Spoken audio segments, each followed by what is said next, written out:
بلوچ قوم روئی زمین پر اچانک وارد ہونے والی کوئی نئی قوم نہیں ہے، بلکہ آج سے سینکڑوں سال پہلے بھی ان کا ذکر تاریخ کی کتابوں میں ملتا ہے۔ بلوچ نسلاً عربی ہے۔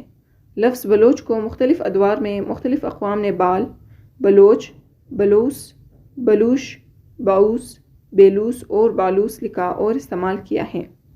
بلوچ کے لفظی معنی بلند تاج کے ہیں۔ خود بلوچوں کے پاس ایک نظم کے سوا کوئی قدیم مواد نہیں۔ بلوچوں کا دعویٰ ہے کہ انہوں نے نہ صرف کربلا میں حضرت امام حسین علیہ السلام کا ساتھ دیا، بلکہ ان دنوں جبکہ رسول اللہ مکہ میں بیار و مددگار تھے تو بلوچوں نے اپنے قبائل سے 5 بہادر منتخب کر کے رسول اللہ صلی اللہ علیہ وآلہ وسلم کی حفاظت کے لیے بھیجے۔ سکنی طور پر بلوچ وادی بلوس کے رہنے والے ہیں۔ یہ وادی شام میں حلب کے قریب ایران کی سرحد کے ساتھ واقع ہے۔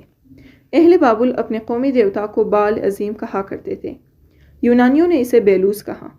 عہد قدیم میں لفظ بلوچ کو بالوس اور بیلوس لکھا جاتا تھا۔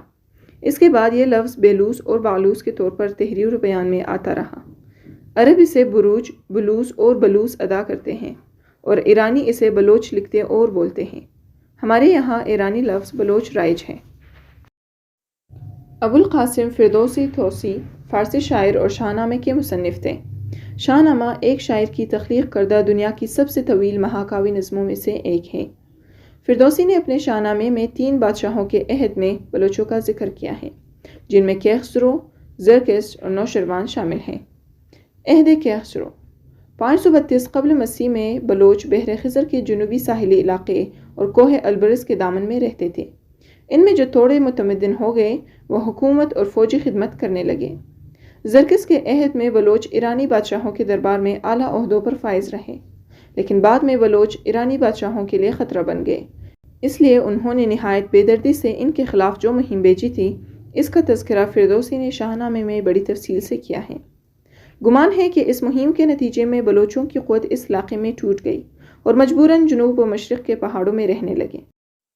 لیکن جیمز نے اپنی کتاب دی بلوچ ریس اور گینکوسکی نے اپنی کتاب پیپل آف پاکستان میں قیاس کیا ہے کہ سفید ہونوں کی یورش کی وجہ سے بلوچوں نے بحر خزر کے جنوبی پہاڑوں سے کرمان کی طرف کوچ کیا۔ جیمز نے بلوچوں کی ہجرت کے بارے میں اپنی کتاب دی بلوچ ریس میں لکھا ہے، یہ بات قرین قیاس ہے کہ بلوچوں نے 2 مرتبہ نقل مکانی کی اور دونوں بار ہجرت کی وجہ ایک بڑے علاقے میں نئے فاتحوں کی پیش قدمی تھی۔ پہلی ہجرت اس وقت ہوئی جب فارس میں سلجوقیوں کے ہاتھوں ولیمی اور غزنوی طاقتوں کا خاتمہ ہوا۔ اس موقع پر یہ لوگ کرمان چھوڑ کر سستان اور مغربی مکران کے علاقوں میں آ کر آباد ہوئے۔ دوسری بار انہوں نے اس علاقے کو چھوڑ کر مشرقی مکران اور سندھ کا رخ کیا۔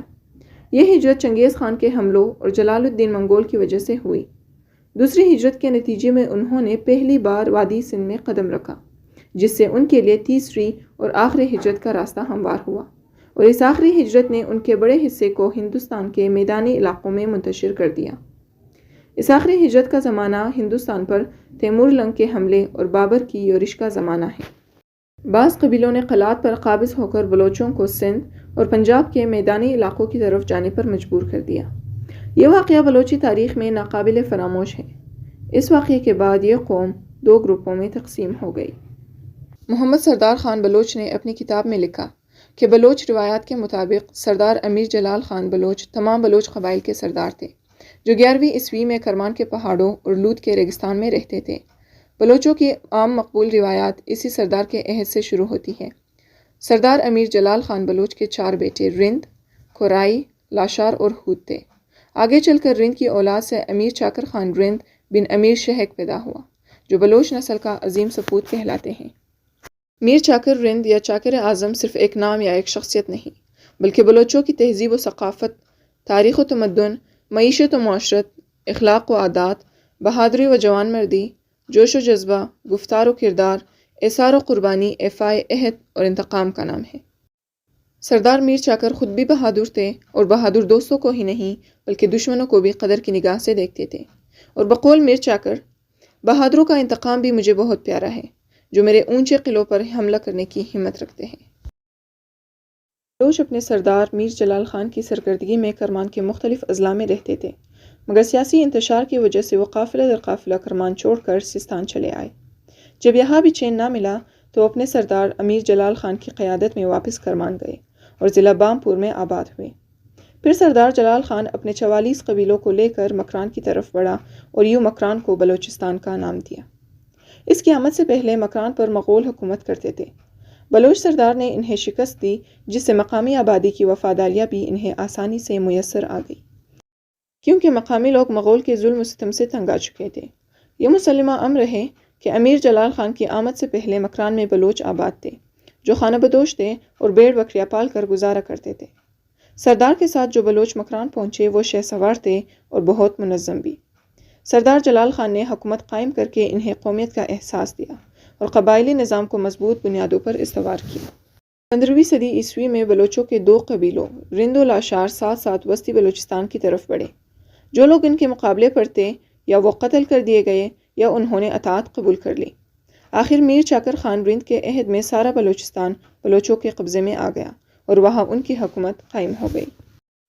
میر چاکر خان رند ایک عظیم بلوچ تھے۔ انہوں نے خزار فتح کیا، درہ مولا پر قبضہ کیا، کچی کے میدانوں کو فتح کیا، درہ بولان پر قبضہ کیا اور دادڑ پر قبضہ کرنے کے بعد سبی کو فتح کیا۔ اس کے بعد قبائلی حسد کی وجہ سے رند و لاشاریوں میں جنگ چھڑ گئی، جو 30 سال تک جاری رہی۔ ان دونوں قبائل کی جنگ نے بھی کئی داستانوں کو جنم دیا ہے۔ اس جنگ کا نتیجہ یہ نکلا کہ کئی بلوچ قبائل سندھ اور پنجاب میں ہجرت کرنے پر مجبور ہو گئے اور بلوچ منتشر ہو گئے، جس سے بلوچوں کا بہت نقصان ہوا۔ بلوچوں کا ذکر شہنشاہ بابر کی خودنوشت تزک بابری اور شہنشاہ ہمایوں کی بہن گلبدن بیگم کی تحریر کردہ ہمایوں نامے میں بھی موجود ہے۔ شہنشاہ بابر نے لکھا ہے، میں نے حیدر علمدار کو بلوچوں کی طرف بھیجا۔ بیرے اور خوشاب سے دوسرے دن بلوچ گھوڑے کی ڈالی لے کر آئے اور اطاعت کا وعدہ کیا۔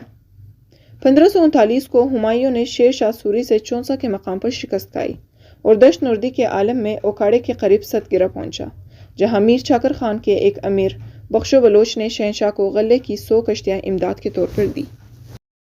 گلبدن بیگم نے جو ہمایوں کے ساتھ ہمایوں نامے میں بخشو بلوچ کی امداد کا شکریہ ادا کیا ہے، ایران جاتے ہوئے شہنشاہ ہمایوں بلوچستان سے گزرا۔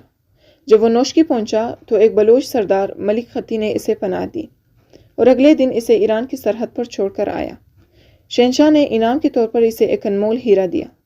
جب شہنشاہ ہمایوں نے تخت دہلی کے لیے ہندوستان پر چڑھائی کی تو اس کے لشکر میں 40,000 بلوچ جوان تھے، جن کا سالار میر چاکر خان رند کا بیٹا میر شادات خان رند تھا۔ جنوبی پنجاب میں زیادہ بلوچ آباد ہیں۔ اس کے علاوہ بلوچ پورے پاکستان میں آباد ہیں، جن میں ساہیوال، اکاڑا، جنگ، بکر، میاوالی، سرگودا، خوشاب، فیصل آباد، چکوال، تلہ گنگ، اٹک، فتح جنگ، راول پنڈی اور اسلام آباد میں کثیر تعداد میں موجود ہے۔ بلوچ قوم سب سے زیادہ بہادر اور دلیر قوم مانی جاتی ہے۔